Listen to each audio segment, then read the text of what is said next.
Hi student, welcome to my channel dog B. तो आज मैं आपको कराने जा रही हूँ active site. Active site basically university का बहुत ज़्यादा इंपॉर्टेंट क्वेश्चन है एंड क्वेश्चन किस तरीके से पूछा जाता है ये मैं आपको बताती हूँ। सो क्वेश्चंस कुछ इस तरीके से पूछ सकते हैं, what are the salient features of the active site. Active site के सैलिएंट फीचर्स बताओ, जो आपको वीडियो के टाइटल से भी पता चल गया होगा। सो एक्टिव साइट हमारे पास एंजाइम है जो रिप्रेजेंट करता है small region at which the substrate binds and participate in catalysis. Active site हमारे पास कैसा एंजाइम है जो रिप्रेजेंट करता है कि स्मॉल रीजन जिसमें हमारे पास, ये देखो मेरे पास एक्टिव साइट है, ये स्मॉल रीजन है जहाँ पे मेरे पास सबस्ट्रेट क्या करेगा बेटा, आके बाइंड करेगा और किस में पार्टिसिपेट करेगा, कैटालाइसिस में पार्टिसिपेट करेगा। ठीक है।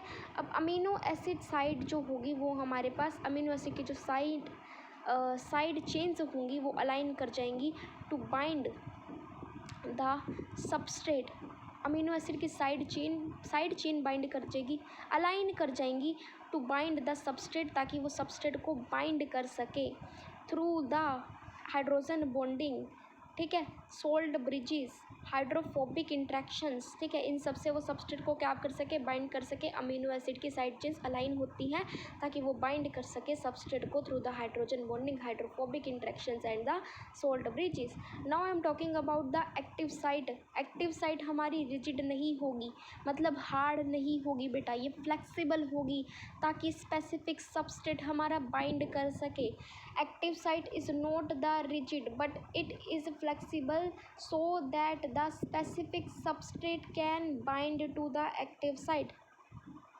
इसके पास क्या हो जाएगा, सबस्ट्रेट बाइंडिंग साइट होगी, सबस्ट्रेट को बाइंड करने वाली साइट होगी ना। एक्टिव साइट के पास कुछ सबस्ट्रेट बाइंडिंग साइट है एंड कैटालिटिक साइट है जहाँ पे कैटालाइसिस होगा।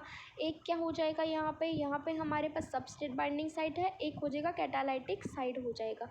नेक्स्ट हम लोग बात करते हैं अमंग्स्ट द अमीनो एसिड जो हमारे एक्टिव साइट के अंदर मिलेगा।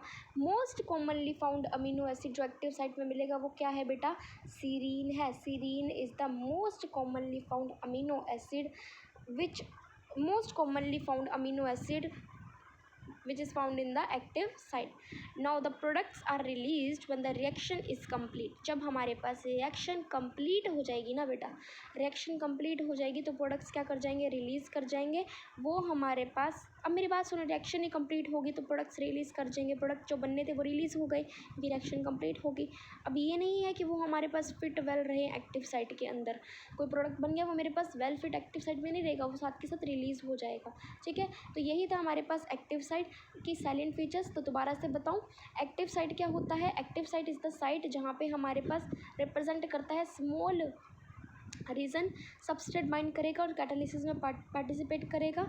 ये हमारे पास अमीनो एसिड जो होंगे यहाँ पे वो अलाइन कर देंगे, अमीनो एसिड यहाँ पे प्रेजेंट होंगे, ये अलाइन होके बाइंड करेंगे किसको, स्पेसिफिक सबस्ट्रेट को through H bonding, hydrophobic interactions and the sold bridges. Active site के पास कैटालिटिक, जो हमारे पास एक्टिव साइट है वो रिजिड नहीं है, वो फ्लेक्सिबल है ताकि स्पेसिफिक सबस्ट्रेट की बाइंडिंग हो। It possesses substrate binding site और कैटालिटिक साइट। ऐसा नहीं कि उसके पास कुछ नहीं होगा बेटा, सबस्ट्रेट बाइंडिंग साइट है तो कैटालिटिक साइट भी होगी। And amongst the active site कौन से वाला मोस्ट कॉमन अमीनो एसिड है, हमें मिलेगा सीरीन वाला। प्रोडक्ट्स जो होंगे वो हमारे पास no longer fit well in the active site but they are released from it. Thank you so much for watching. Video पसंद आए तो लाइक करना और चैनल पे नए हो तो सब्सक्राइब करना, अपने दोस्तों के साथ शेयर कर दो। Thank you so much for watching, bye bye.